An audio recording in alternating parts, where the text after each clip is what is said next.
Dan karena sombong itu merupakan sifatnya setan. Jadi ibu kalau misalkan lakukan sesuatu ataupun melakukan amal, misalkan ibu biasanya kan ada apa namanya amalan ngasih uang ataupun apa ngasih atau apa. Jadi jangan kelihatan untuk sombong ataupun ingin dipuji sama orang lain. Oh iya tuh ibu ini masih ke masjid misalkan 100.000, kita seharusnya mengasih uang itu hanya untuk ibadah kita sendiri, jangan untuk terlihat oleh orang lain. Lalu adapun ikhlas dalam amalan, seseorang yang ikhlas ibarat orang yang sedang membersihkan beras-beras dari kerikil-kerikil dan batu-batu kecil yang ada di dalam beras ini. Maka beras yang dimasak ini akan terlihat enak ketika dimakan. Beda lagi jika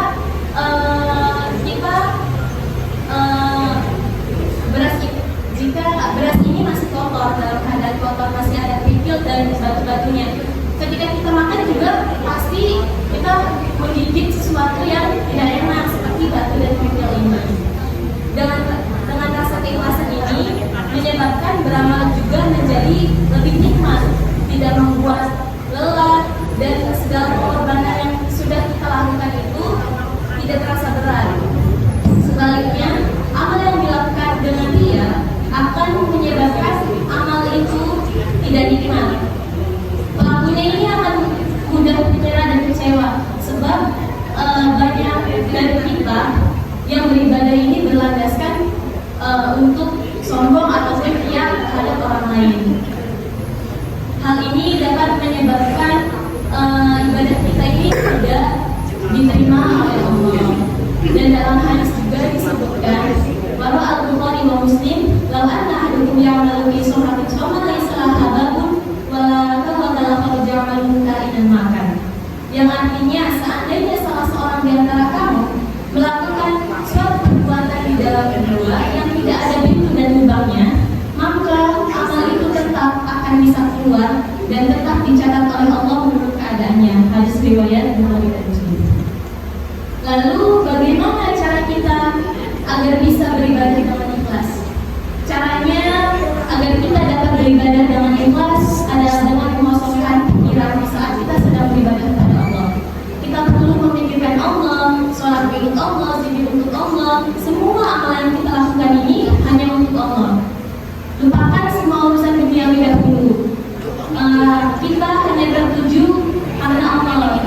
Jangan munculkan rasa ria atau sombong di dalam diri, karena kita ini tidak berdaya di hadapan Allah.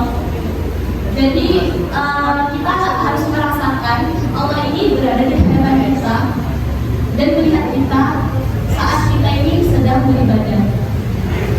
Ikhlas juga menjadi alat pengukur setiap amalan yang kita lakukan.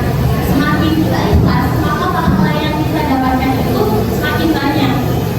Semakin ikhlas seseorang dalam beramal, maka akan semakin besar pula balasan yang akan diterima.